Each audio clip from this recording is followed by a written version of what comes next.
ठीक उसी जगह पर जहां पर अब से 25 घंटे पहले एक ऐसा धमाका हुआ जिसमें 10 लोगों की जान चली गई और लगभग 20 लोग घायल हैं। वहां से हम आपको इस धमाके से जुड़ी हर बड़ी अपडेट देने वाले हैं। सीसीटीवी फुटेज के जरिए, जो इन्वेस्टिगेशन हो रही है उसके जरिए इस पूरे मामले की परतें खुल रही हैं। तो दूसरी तरफ प्रधानमंत्री नरेंद्र मोदी की तरफ से भी यह आश्वासन दिया गया है कि इस मामले की जांच के साथ जो दोषी हैं वो सब सामने आएंगे और इस पूरे मामले में जो दोषी पाया जाएगा उसे बख्शा नहीं जाएगा। इसके तमाम पहलुओं पर हम चर्चा करेंगे। आपको इन्वेस्टिगेशन पर खास करके पूरा अपडेट अगले 1 घंटे के भीतर हम देने वाले हैं। लेकिन यहां से सबसे पहले मैं आपको इस धमाके की और उसके इन्वेस्टिगेशन की 5 बड़ी बातों के साथ शुरुआत करती हूं। पहली बड़ी खबर यह कि गृह मंत्रालय में अहम बैठक के तुरंत बाद दिल्ली कार ब्लास्ट की जांच एनआईए को सौंपी गई और जल्द से जल्द रिपोर्ट सौंपने के लिए कह दिया गया है। दूसरा बड़ा अपडेट यह है कि दिल्ली पुलिस ने गृह मंत्रालय को धमाके की शुरुआती जांच रिपोर्ट जो प्रारंभिक जांच रिपोर्ट है वो सौंप दी है। तीसरा अपडेट यह है कि ब्लास्ट वाली जगह से फोरेंसिक टीम ने 42 एग्जिबिट्स यानी सबूत जुटाए हैं। इनमें उस i20 कार जिसमें ब्लास्ट हुआ उसके parts, tyre, chassis, CNG cylinder, bonnet के पार्ट्स, इसके समेत दूसरे हिस्से शामिल हैं। कल से इन सबूतों की जांच शुरू होगी जिससे विस्फोटक के बारे में पूरी जानकारी मिलेगी। चौथा अपडेट यह है कि फरीदाबाद में जहां विस्फोटक किराए के कमरे में रखा गया था उसका किराया डॉक्टर मुजम्मिल ने 13 नवंबर तक का ही दिया था। पांचवा अपडेट यह है कि जिस गाड़ी में ब्लास्ट हुआ उसे लेकर चलने वाला डॉक्टर उमर दावा है कि धमाके से पहले 3 घंटे से ज्यादा वक्त तक पार्किंग में ही मौजूद था। एक हुआ है, सवाल अनगिनत है। आपके मन में भी कई सवाल होंगे और हम एक एक करके, यानी मैं और मेरे सहयोगी अरविंद ओझा एक एक करके इन सारे सवालों का जवाब आपके सामने रखने की कोशिश करेंगे। बहुत से सवाल हैं। मास्टरमाइंड कौन था? कितने लोग इसमें जुड़े हुए थे? डॉक्टरों का आखिर इसमें लेना देना क्यों हो गया? किस तरह के विस्फोटक का इस्तेमाल किया गया था? क्या यह फिदायीन हमला था? क्या ये फिदायीन हमला अगर नहीं था तो किस तरह की प्लानिंग इससे जुड़ी हुई थी? जो पार्किंग है उसको लेकर भी बहुत सारे सवाल अभी उठ रहे हैं। इन सारे सवालों का एक एक करके हम जवाब देने का प्रयास करेंगे। लेकिन सबसे पहले उन 5 वीडियो पर नजर डालते हैं, उन 5 वीडियो की चर्चा करते हैं जिनको खास करके जो सुरक्षा एजेंसियां हैं, जो इन्वेस्टिगेटिव एजेंसीज हैं, इस समय देख रही हैं, खंगाल रही हैं।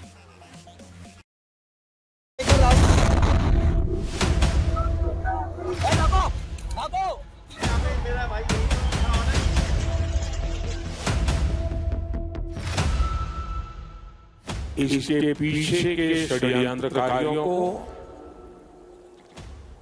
बख्शा नहीं जाएगा। All those responsible will be brought to justice. Delhi को 14 साल बाद धमाके से दहलाने वाले तभी सजा पाएंगे जब इन 5 वीडियो की गुत्थी जांच एजेंसियां सुलझा पाएंगी, जिनके सबूत तो बटोर लिए गए लेकिन सिरों को जोड़ना बाकी है। अभी तक तो यही क्लियरिटी नहीं है। जोरदार धमाका हुआ, हाई इंटेंसिटी का ब्लास्ट हुआ, 10 लोगों की मौत हुई। अब ये धमाका किस वजह से हुआ इसकी क्लियरिटी दिल्ली पुलिस अभी तक नहीं दे रही है। अगर आप एक सामान्य ट्रैफिक लाइट को भी देख लें, आप उस पर लगे हुए सीसीटीवी कैमरों की संख्या को देखिए। आप चारों तरफ देखते हुए उन सीसीटीवी कैमरास को देख सकते हैं और यहाँ की हर ट्रैफिक लाइट पर, हर पोल पर आपको इस तरीके से सीसीटीवीज की मौजूदगी दिख जाएगी। तो इस तरह के इलाकों में ऐसी कोई घटना हो जाए, ऐसी वारदात जिसको, और वो सीसीटीवी के फीड को लगातार मॉनिटर, यहीं पर जो पुलिस की मौजूदगी जो भीतर है, जो थाना है यहाँ पर, वो हर जगह इसको बहुत बारीकी से मॉनिटर किया जाता है।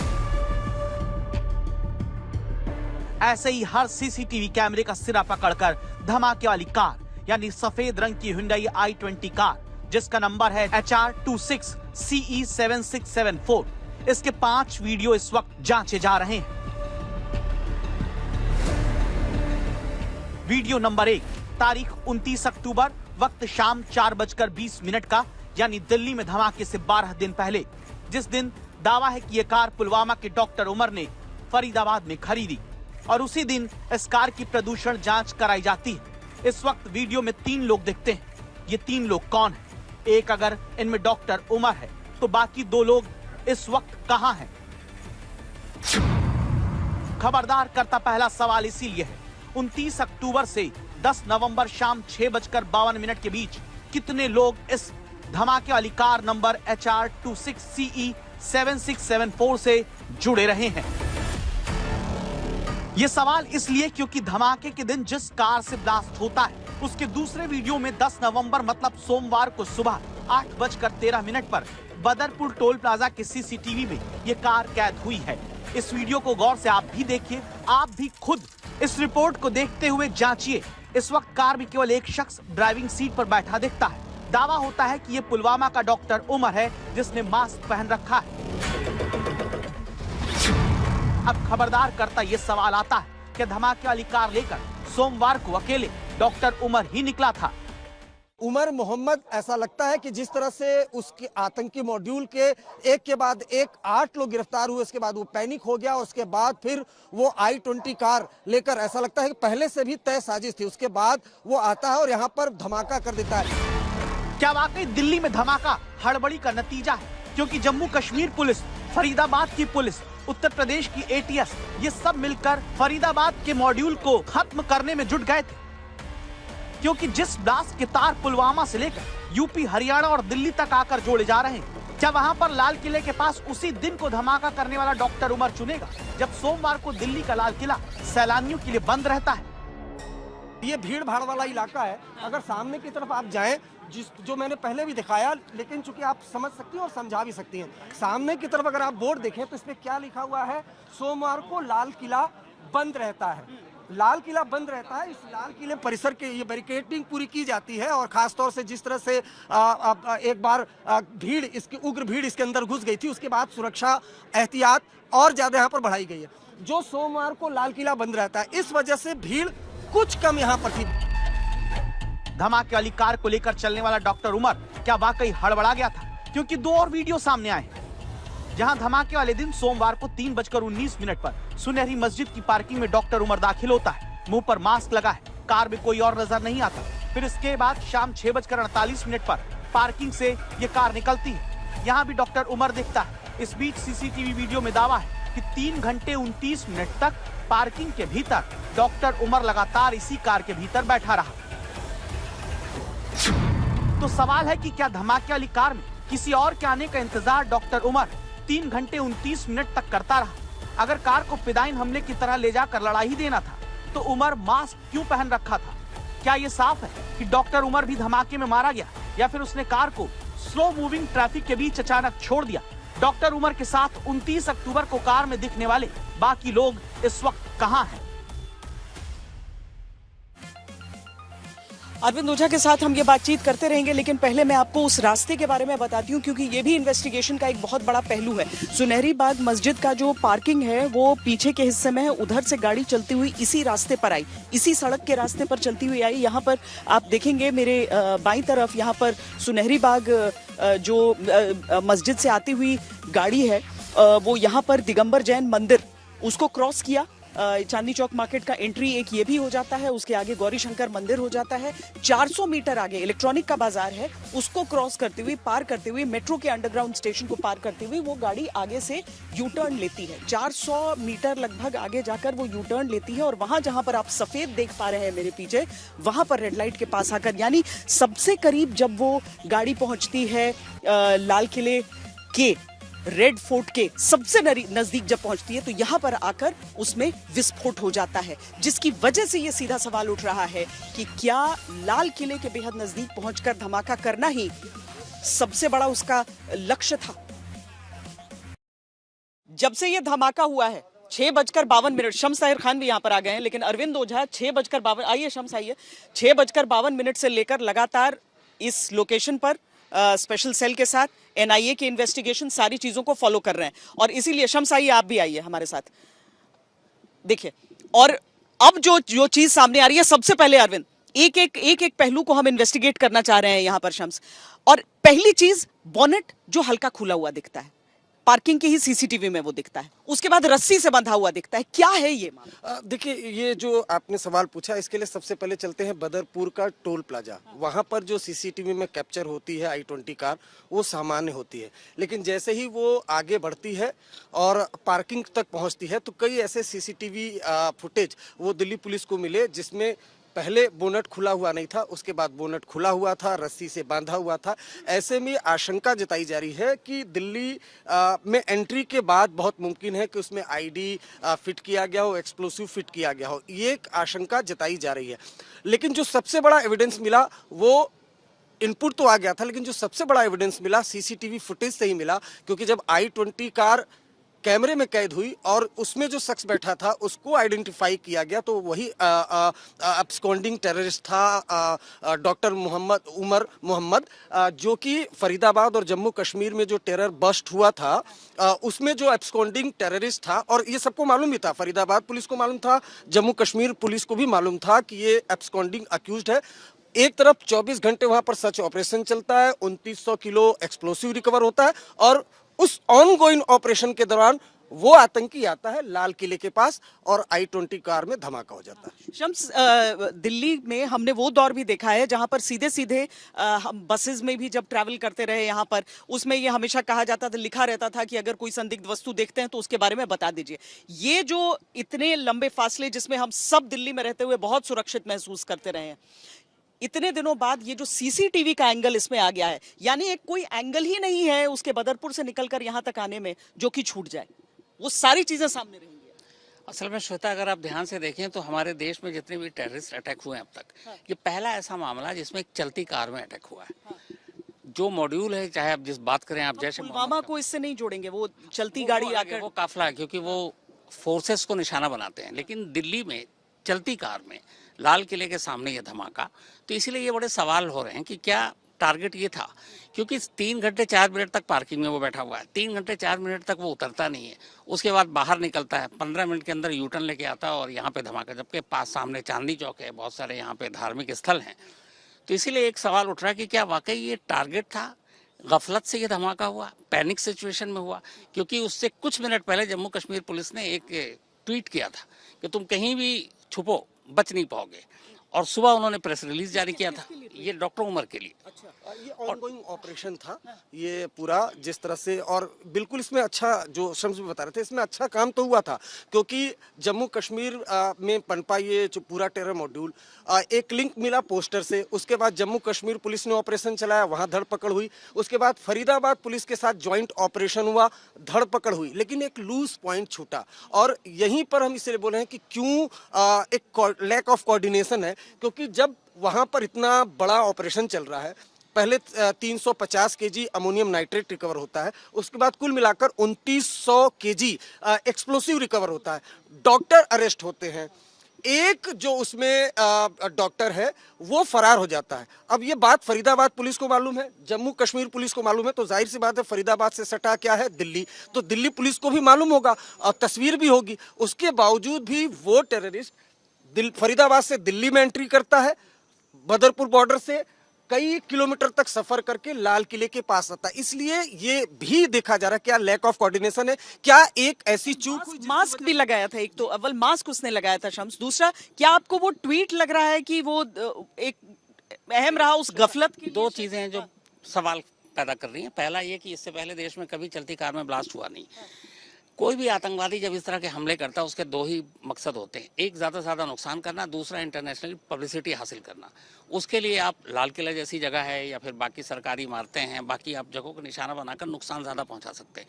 जब ये धमाका हुआ कार चल रही थी, ट्रैफिक स्लो था। देखिए, पहला आपको ये बताएं कि ये हम उस सड़क पे हैं कि अगर धमाका पीछे नहीं हुआ होता तो वो गाड़ी इसी सड़क से जाती, वो इधर से आई थी, गाड़ी इधर से आई थी और आगे से यू टर्न लेकर आई। और जो शम्स जिस चीज के बारे में बोल रहे हैं, बहुत सारे धार्मिक स्थल हैं, तो जैन मंदिर है, उसके बगल में एक हिंदू मंदिर है, एक गुरुद्वारा है, मस्जिद है, चर्च है, सब कुछ है यहाँ पर जी। तो इसीलिए इस चलती गाड़ी में सड़क पर करना यही सवाल पैदा कर रहा है, जो कि ये पैनिक सिचुएशन में हुआ, गफलत में हुआ या कोई और फॉल्ट था। क्योंकि चलती गाड़ी में सड़क पर धमाका करने का अभी तक कोई लॉजिक समझ में नहीं आ रहा है। अगर ज़्यादा नुकसान पहुंचाना है और आपको ज़्यादा पब्लिसिटी चाहिए तो फिर आप किसी यहीं चांदनी चौक में वो गाड़ी लेकर, बहुत बड़ा नुकसान हो सकता था। पार्किंग में छोड़ आप यहीं जो अभी बता रहे हैं, आप ये एक साथ यहाँ पे मंदिर है, मस्जिद है, गुरुद्वारा है, चर्च है, अगर वहाँ धमाका होता तो आप उसका आप समझ सकते हैं कि क्या असर होता। तो इसीलिए ये बात अभी भी जो दिल्ली पुलिस के भी लोग हैं, जो तमाम आला अफसर, उनका ये मानना है कि ये यहाँ पे टारगेट नहीं था, टारगेट कुछ और था। ऐसा लग रहा है। अब बिल्कुल ऐसा लग रहा है जैसा शम्स बता रहे हैं, लेकिन अगर आप देखें तो लाल किले से करीब आगे अगर हम जिस रूट पर हैं, क्योंकि जाहिर सी बात है वो लेकर उस रूट से आया, लेफ्ट हैंड साइड में गौरी मंदिर आपने बताया, जैन मंदिर आपने बताया, और यू टर्न लेकर वो यहाँ पर आता है। 3 घंटा वो लाल किले के पास पार्किंग में क्यों बैठा था, कार से क्यों नहीं उतरा, और उसके बाद फिर 3 घंटे तक वहां क्या करता रहा, और उसके बाद फिर वो यू टर्न लेकर क्या करता रहा। अब जाहिर सी बात है कोई एक प्लानिंग तो होगी उसके दिमाग में, तभी वो 3 घंटे वेट करता है। और शाम के वक्त की मैं आपको बताऊं, सोमवार को लाल किला बंद होता है, लेकिन जो ये गेट है लाल किले का, यहाँ भारी भीड़ होती है, लोग वीडियो बनाते हैं, पिक्चर क्लिक कराते हैं, और साथ ही साथ वो टाइमिंग जब कार में ब्लास्ट हुआ तो चांदनी चौक से कुछ व्यापारी या हरियाणा के लोग जो खरीदारी करने के लिए आते हैं वो यहाँ पर आते हैं। ऐसे में बड़ी काफी ज्यादा संख्या में भीड़ होती है। ये बात बिल्कुल सही है कि ऐसा हो बहुत मुमकिन है, और एजेंसियों के लोग भी कह रहे हैं कि पैनिक में आकर इस तरह का इंसिडेंट हुआ। लेकिन अब जो सबसे बड़ा सवाल है कि 3:19 पर वो लाल किले के बैक साइड आप कर लें, पार्किंग के अंदर वो एंट्री करता है, और उसके बाद फिर 6:22 कुछ कह रहे हैं, 6:48 कह रहे हैं, वो वहां से निकलता है। कुछ किलोमीटर दूर तक यह भीड़ भाड़ वाला इलाका है, उसके बाद यू टर्न लेकर आता है, फिर वहां पर धमाका हो जाता है। तो ये भी बात एजेंसीज के लोग कर रहे हैं कि पैनिक, लेकिन जो सिग्नेचर साइन है जैश ए मोहम्मद की अगर बात कर लें तो कार में पहले चूंकि अंकित हमारे साथ न्यूज रूम से बने हुए हैं, अंकित ये समझाइए कि क्यों ऐसा आपको लग रहा है कि लाल किला ही निशाने पर था। देखिए श्वेता, जो बात अरविंद और शम्स कर रहे थे उसी को अगर हम आगे बढ़ाएं, आज तक की टीम ने उस कार की जो आखिरी आधे घंटे की जर्नी है उसका एक 3D मॉडल बनाया है, और उसके जरिए हम समझने की कोशिश कर रहे हैं कि क्यों हमारे हिसाब से लाल किला जो है वो पॉसिबल टारगेट था। ये सुनहरी मस्जिद है, करीब 800 मीटर यहाँ से लाल किला है। इस सड़क पे जब करीब 6:22 पे ये गाड़ी निकलती है I-20, इसके हम कुछ फ्रेम्स दिखा रहे हैं, तो ये आगे की तरफ बढ़ती है, जो राजघाट की तरफ रास्ता था जहां अभी आप खड़े होकर जहां से आप लाइव कर रहे हैं। हमारा जो लॉजिक है ये कहने का, अगर निशाना ये धार्मिक स्थल थे, अगर निशाना मेट्रो था, अगर निशाना ये ज्यादा से ज्यादा लोगों की जान लेनी ही थी, तो ये गाड़ी करीब 5 मिनट पहले हमारे मॉडल के हिसाब से 5 मिनट पहले उस जगह के सबसे करीब थी जहां पे शायद अगर धमाका होता तो ज्यादा लोगों के जान जाने की आशंका थी। लेकिन गाड़ी 400 मीटर और आगे जाती है, सीसीटीवी के हिसाब से यू टर्न भी लेती है, जो कि आई विटनेस भी बता रहे हैं, और धमाका उस जगह पे होता है जो अगर आप डिस्टेंस कैलकुलेट करेंगे, अगर आपके पास एक प्राइवेट गाड़ी है तो लाल किले की बिल्डिंग से इससे नजदीक और कोई जगह हो ही नहीं सकती है। एक और खास बात है श्वेता, जो लोग करीब पिछले 15 या 20 सालों से मसूद अजहर के भाषणों को सुनते रहे हैं, अगर अयोध्या के अलावा किसी एक जगह का जिक्र मसूद अजहर बार बार करता है तो वो लाल किले का करता है। पिछले कई भाषणों में, आप दर्जनों भाषण सुन लीजिए 2000 के, वो लाल किले का जिक्र बार बार करता है। वही बात जो शम्स कह रहे थे, सिंबोलिज्म, एक नेशनल मैसेज, लाल किले पे धमाका कराना क्या एक साजिश थी, क्योंकि कई घंटों तक हमने जो ट्रैक किया है सुबह बदरपुर से, कई घंटों तक रास्ते में और भी दूसरे टारगेट हो सकते थे जो शायद ज्यादा नुकसान पहुंचा सकते थे, लेकिन हमारे मॉडलिंग के हिसाब से इससे नजदीक और कोई जगह, कोई प्राइवेट गाड़ी लाल किले के नजदीक नहीं जा सकता था। तो अगर ये कंट्रोल ब्लास्ट था तो लाल किला ही एक, जिसे हम कहते हैं, प्लॉजिबल टारगेट माना जा सकता है। उसी लाल किले की उसी लाल बत्ती के साथ वो पूरा पुलिस का पोस्ट भी हो जाता है, जो पुलिस का थाना यहाँ पर है, और जहाँ पर आकर ये धमाका हुआ। हम जल्दी जल्दी आपको इसकी पूरी टाइमलाइन भी बता देते हैं, जिस तरीके से इसका पूरा ये इन्वेस्टिगेशन चल रहा था, और उसके बीचों बीच ये धमाका आकर दिल्ली में हुआ है। 19 अक्टूबर को ये पूरा टेरर मॉड्यूल का एक सिरा हाथ आया, जब जम्मू कश्मीर के नौगाम इलाके में आतंकी संगठन जैश का पोस्टर लगा। पुलिस जांच शुरू करती है, सीसीटीवी खंगालती है।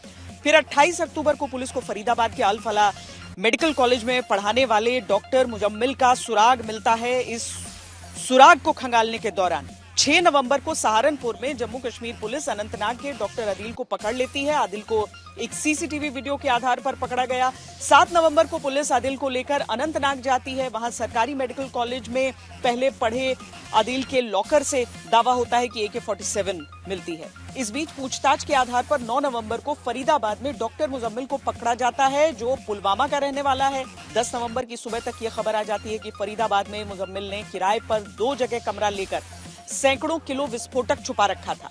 इसी दौरान 10 नवंबर को ही लखनऊ में यूपी ATS और जम्मू कश्मीर पुलिस के जॉइंट ऑपरेशन में डॉक्टर शाहीन पकड़ी जाती है। शाहीन जो मुजम्मिल की ही अल फलाह कॉलेज की साथी है। शाहीन की कार से असॉल्ट राइफल मिलती है। छापेमारियां चलती रहती हैं। तब तक 10 नवंबर यानी कल शाम दिल्ली में लाल किले के पास धमाका हो जाता है। इसके बाद आज जम्मू कश्मीर पुलिस पहले पुलवामा में डॉक्टर सज्जाद को हिरासत में लेती है। ये उमर का दोस्त है। वहीं आज ही लखनऊ में पुलिस और यूपी ATS मिलकर डॉक्टर शाहीन के भाई को तलाशते हैं, छापा मारते हैं, लेकिन यहां डॉक्टर परवेज अंसारी नहीं मिलता है। एक धमाके में 6 से ज्यादा डॉक्टर का रोल नजर आ रहा है। सबकी जड़ जम्मू कश्मीर है। सवाल है इस मॉड्यूल में क्या और भी डॉक्टर हैं? हम इस वक्त पुलवामा के कोयल इलाके में हैं और ये जो घर आप देख रहे हैं डॉक्टर उमर नबी का है। डॉक्टर उमर नबी जिनका नाम कल से दिल्ली जो ब्लास्ट हुआ है, रेड फोर्ट ब्लास्ट, उसकी इन्वेस्टिगेशन में आया और इनके साथ जो 2 डॉक्टर हैं जिनको पुलिस ने अरेस्ट किया है और इस पूरी कॉन्स्पिरेसी को जो अनर्थ किया वो भी उन्हीं के साथ जो है MBBS कर रहे थे। एक बहुत बड़ी टेरर कॉन्स्पिरेसी लग रही है जिसमें और भी लोग इसमें शामिल हो सकते हैं। OGW नेटवर्क जो कि इस्तेमाल हुआ है, चाहे आप जो एक्सप्लोजिव्स प्रोक्योर हुए हैं या जो बाकी चीजें, टाइमर्स और लॉजिस्टिक्स और उसके अलावा कुरियर करने में, तो एक पूरा एक नेटवर्क हो सकता है जिसकी कड़ियां ढूंढने में और जो कनेक्शन बनाने में अभी जो इन्वेस्टिगेटिव एजेंसीज हैं लगी हुई हैं। ये वही कमरा है जहां पर मुजम्मिल ने अमोनियम नाइट्रेट रखा था और ये कमरा जो विस्फोटक है यहाँ पर रखा था। और ये कमरा जो अल फलाह हॉस्पिटल है उससे 500 मीटर की दूरी पर है, दोज इलाके में आता है।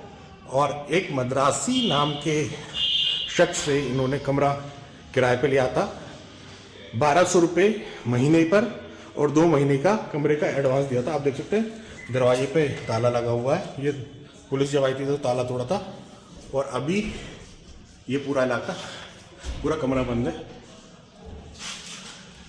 साझा ऑपरेशन है जम्मू कश्मीर पुलिस का और यूपी ATS का, पहले मड़ियाओं में और उसके बाद ये पहुंचे हैं लखनऊ के लालबाग में, जहां पर शाहीन के पिता सईद अंसारी का घर है। और जो जानकारी प्राप्त हो रही है उसके अनुसार सईद अंसारी का जो मोबाइल फोन है उसको जब्त किया गया है। इसके अलावा घर से हार्ड डिस्क है उसको जब्त किया गया। और सूत्रों के मुताबिक ये जानकारी मिल रही है कि जो हार्ड डिस्क है वो परवेज की हो सकती है, जिसकी अरेस्टिंग के लिए सुबह ATS की टीम लखनऊ के मड़ियाव में गई थी। हम इस वक्त क्योंकि जहां पर मौजूद हैं वो उस आवास है सैयद अंसारी का। आपको तस्वीरों में हम अगर दिखाएं यहाँ पर तो इस वक्त भी चहलकदमी यहाँ पर जो है वो बनी हुई है।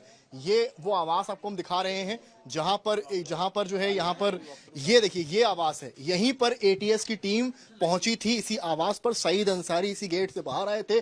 121 नंबर ये घर है, लालबाग खंडारी लेन यहाँ का एड्रेस है। आप देख सकते हैं मेरे पीछे ये वही मकान है जहाँ पर आदिल जो है वो किराए के कमरे में रहा करता था। फिलहाल इस मकान पर जो है अभी ताला लगा हुआ है। बताया जा रहा है कि यहाँ पर जो डॉक्टर है वो सिर्फ रात को आया करते थे और सुबह यहाँ से निकल जाया करते थे। बताया जा रहा है कि उनके पास एक एक्टिवा भी थी, जिस एक्टिवा के जरिए वो यहाँ पर आया जाया करते थे। हालांकि ये मोहल्ला ऐसा है, आप देखेंगे इस गलियों में तो बिल्कुल सुनसान जो है वो गलियां पड़ी हुई है। यहाँ पर आसपास के जो लोगों से बातचीत करने की कोशिश करी, हालांकि कैमरे के सामने तो वो नहीं आए, लेकिन उन्होंने ऐसे ही बताया कि हाँ वो कुछ लोगों को यहाँ देखा करते थे कि रात के समय कुछ यहाँ जो व्यक्ति हैं इनसे मिलने आते थे और सुबह चले जाते थे। दिल्ली में हुए बम ब्लास्ट के बाद ATS लखनऊ पहुंची और यहाँ पर छापेमारी की। सबसे बड़ी बात है लखनऊ के इस मड़ियाव थाना अंतर्गत आने वाले मुतक्कीपुर वहाँ पर पहुंची, जहाँ पर ये तकवा कॉलोनी है और यहाँ पर परवेज अंसारी नाम का जो डॉक्टर है वो यहाँ पर रहता है। ये घर अगर हम आपको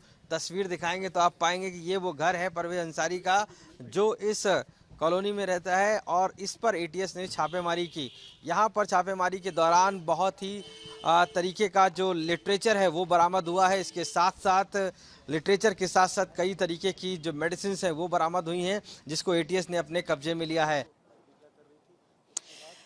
कि सबके मन में ये सवाल उठ रहा है कि आतंक जब हम सोचते हैं तो लगता है कि ऐसे लड़के जिनके दिमाग में, जिनको रेडिकलाइज कर दिया जाता है, जिनके दिमाग में जहर भर दिया जाता है, पर डॉक्टर यानी कि एक सामान्य एजुकेशन भी नहीं, बहुत पढ़े लिखे वो शख्स, और जो जम्मू कश्मीर के इन डॉक्टरों की बात हो रही है वो कहा जा रहा है बहुत गुर्बत से निकलकर, बहुत स्ट्रगल करके परिवार सोच रहा है कि अभी वो हमारा भरण पोषण करेगा, लेकिन वो तो यहाँ पर एक आतंकी मॉड्यूल का हिस्सा बनकर यहाँ पर पकड़े गए। क्यों डॉक्टर्स, क्यों?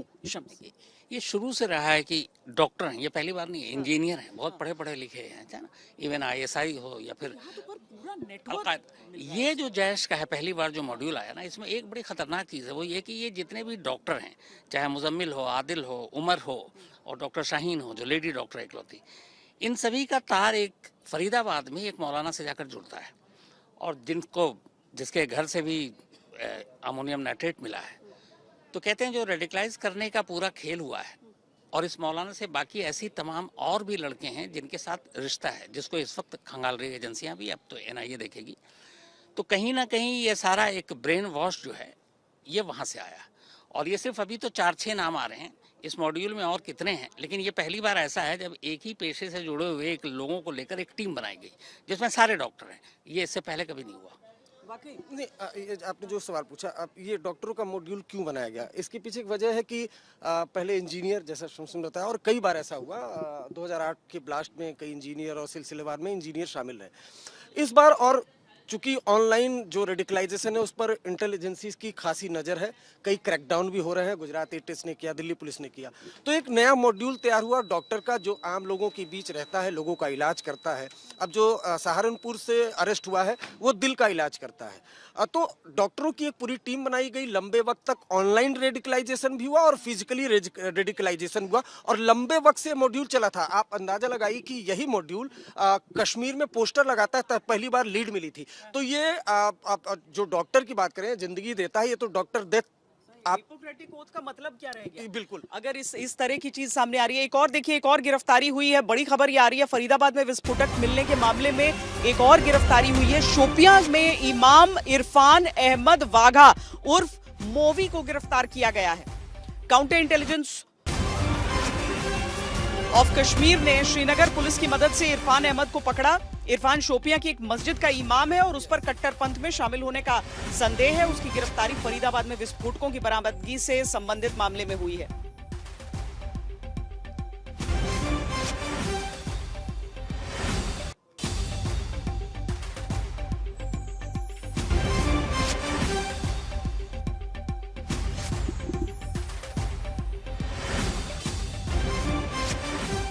जब से ये धमाका हुआ उसके बाद से जैश का नाम सामने आ रहा है। क्या वाकई ऐसा हो सकता है कि जैश ए मोहम्मद का हाथ इसमें हो? क्यों ऐसा कहा जा रहा है, इस रिपोर्ट में देखिए। अल मोमिनात की जमात का काम हम बहुत पहले शुरू करना चाहते थे, रुकावटें आती रहीं, यहाँ तक कि मेरी बड़ी बाजी, अल्लाह ताला उनके दर्जात बुलंद फरमाए।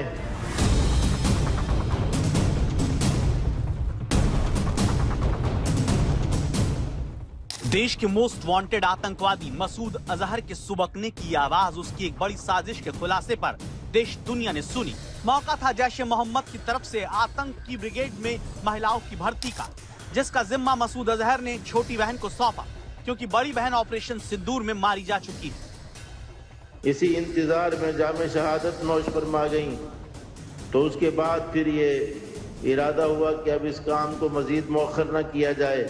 चुनांचे आज से अल्हम्दुलिल्लाह अल मोमिनात जमात की रुकनियत शुरू हो रही है। अक्टूबर के महीने में जैश ए मोहम्मद के सरगना मसूद अजहर ने जैश में महिलाओं की भर्ती का ऐलान किया। जमात उल मोमिनात बनाने का ऐलान हुआ, जिसमें बड़े पैमाने पर 8 नवंबर से भर्ती का प्लान बना, लेकिन भारत में उसकी साजिश का सबसे बड़ा प्यादा पकड़ा गया। ये डॉक्टर शाहीन शाहिद, जिसके तार दिल्ली ब्लास्ट से जुड़े होने की आशंका है। बताया जा रहा है कि मसूद ने उसे भारत में महिलाओं को जैश में शामिल करवाने का जिम्मा सौंपा, जिसके बाद सवाल आया, तो क्या दिल्ली धमाके में जैश का ही हाथ? जम्मू कश्मीर, हरियाणा और उत्तर प्रदेश में फैले जिस बड़े आतंकी मॉड्यूल का भंडाफोड़ हुआ, उसी मामले में डॉक्टर शाहीन शाहिद को भी गिरफ्तार किया गया।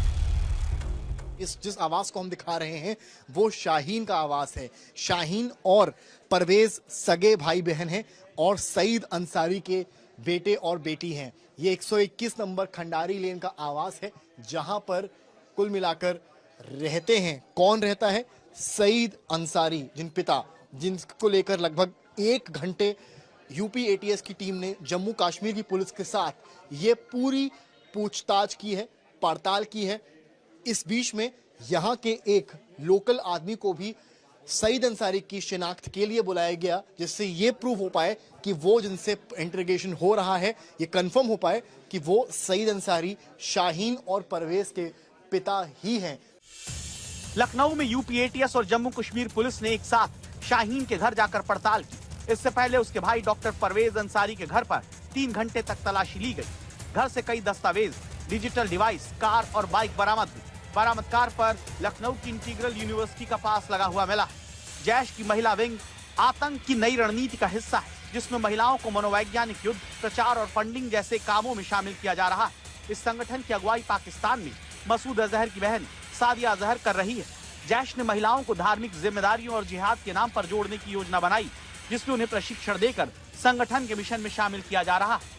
भारत में डॉक्टर शाहीन जैसे लोगों के जरिए ये नेटवर्क फैलाने की योजना थी। ये तो हम लोगों के लिए बहुत शॉकिंग है कि इस तरह की घटना हो जाएगी, ये तो हम लोगों ने कभी सोचा ही नहीं था।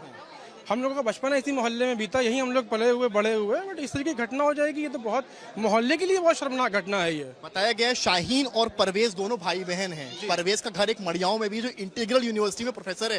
क्या दोनों का यहाँ आना जाना था बचपने में, या फिर आप लोग अगर यहाँ बचपन से रहे हैं? नहीं, बचपने में तो चूंकि इन लोगों को आना जाना था यहाँ पर, और बहुत सोफिस्टिकेटेड फैमिली थी, पढ़ी लिखी फैमिली थी, और इस तरह की घटना कर देगी ये तो हम लोग पूरा मोहल्ला सुन के शॉक्ड है। शाहीन भले ही पेशे से डॉक्टर हो, लेकिन वो हरियाणा के फरीदाबाद के अल-फला अस्पताल में काम करते हुए डॉक्टर मुजम्मिल शकील के संपर्क में आई। इस तरह दिल्ली धमाके में जैश के 2 बड़े लिंक सामने आए। पहला आतंकी मॉड्यूल जिसने धमाका किया, और दूसरा शाहीन जिसकी कार से असॉल्ट राइफल और भारी मात्रा में पहले कारतूस भी मिले। ये पूरा मामला इस बात की तरफ इशारा करता है कि जैश-ए-मोहम्मद अब मेडिकल प्रोफेशनल्स को आतंक की नई रणनीति में शामिल कर रहा है, जिससे शक ना हो और नेटवर्क गुप्त बना रहे।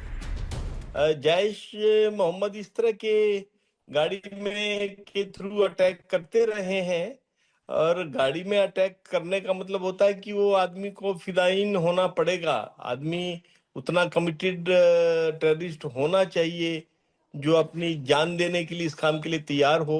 और ऊपर से टेक्नोलॉजी, पुलवामा अटैक के बारे में मैं कह सकता हूँ कि उस समय पाकिस्तान से ट्रेंड आदमी आए थे जिन्होंने उस गाड़ी को तैयार किया, जिसने उस व्हीकल में ब्लास्ट करवाया।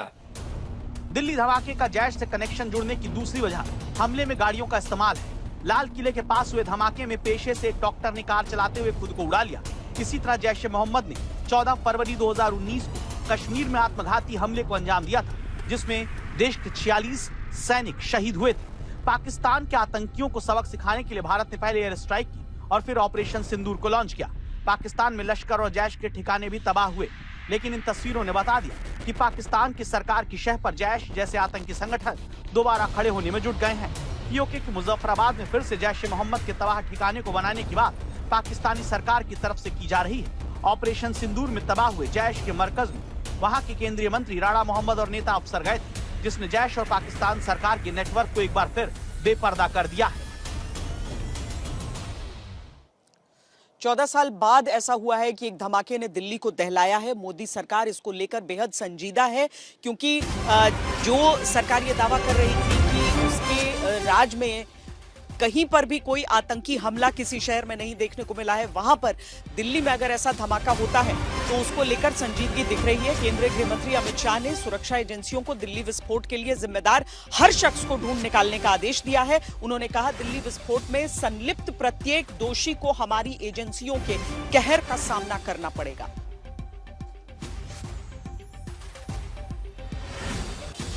गृह मंत्री से पहले प्रधानमंत्री ने भी जो दोषी हैं उनके ऊपर कड़ी सख्त कार्रवाई की बात कही है। भूटान में उन्होंने ये बातें कही। इस महत्वपूर्ण अवसर पर शामिल होना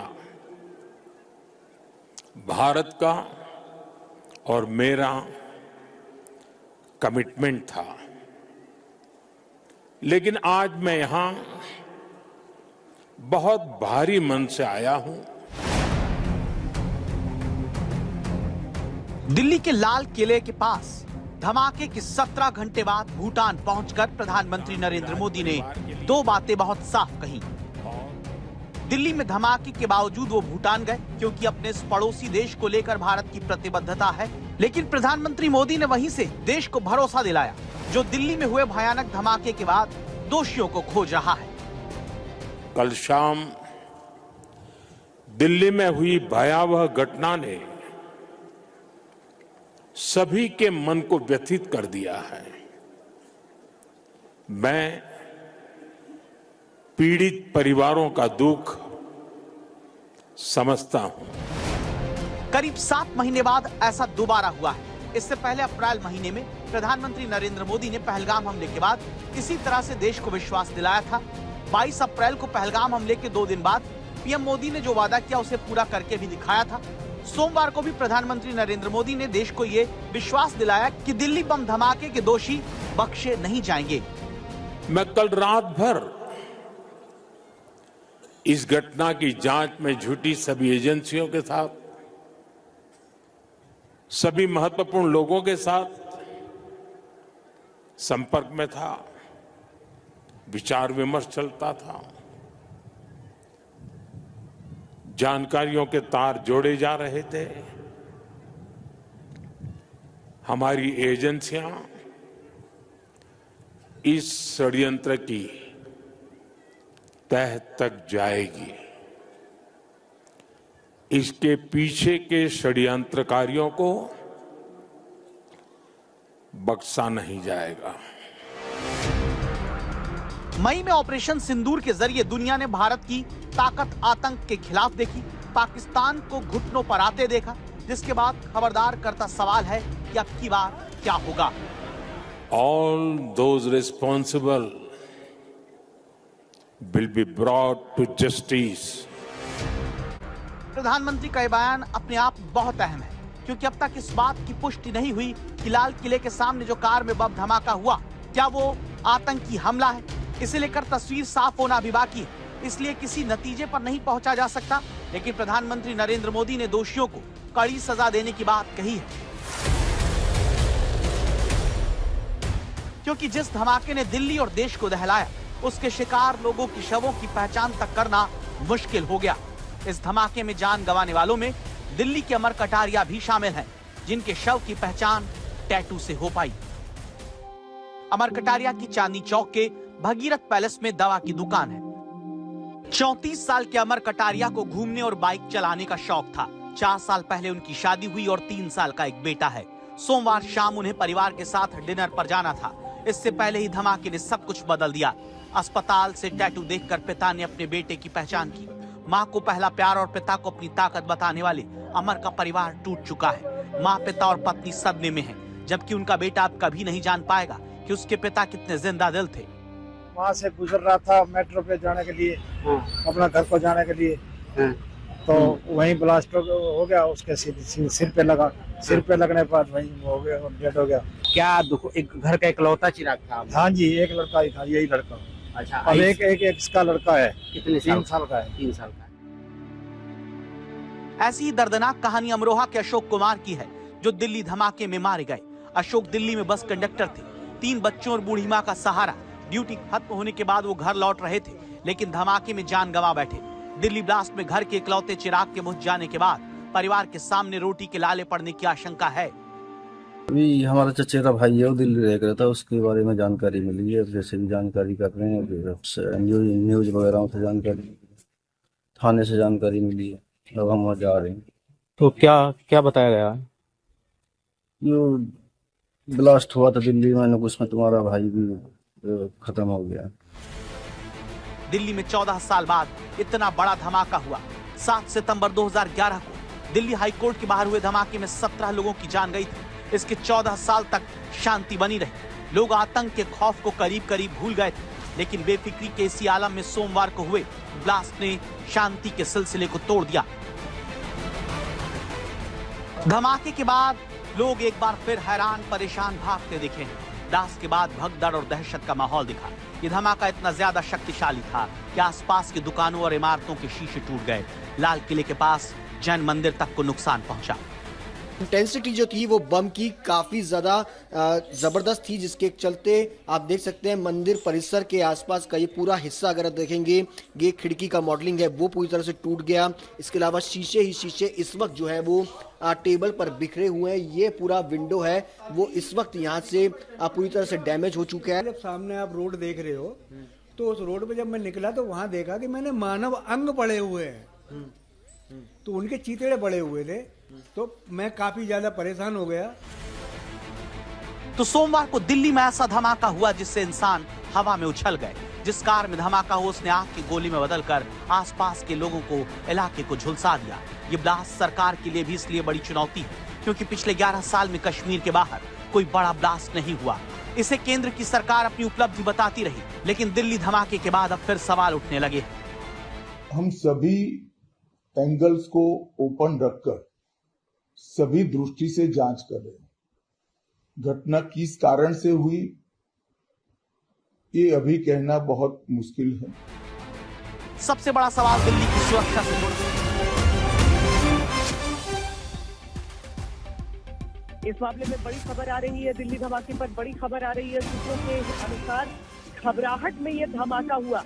ये बताया जा रहा है कि घबराहट में यह धमाका हुआ। कार में धमाका जो है वो आत्मघाती नहीं था, ये सूत्र कह रहे हैं, क्योंकि विस्फोटक जो था वो पूरी तरीके से तैयार नहीं था। सूत्रों के हवाले से ये बड़ी खबर हमारे सामने इस समय आ रही है दिल्ली धमाके से जुड़ी हुई, कि जो धमाका हुआ था वो आत्मघाती नहीं था। आज तक देश का सर्वश्रेष्ठ न्यूज चैनल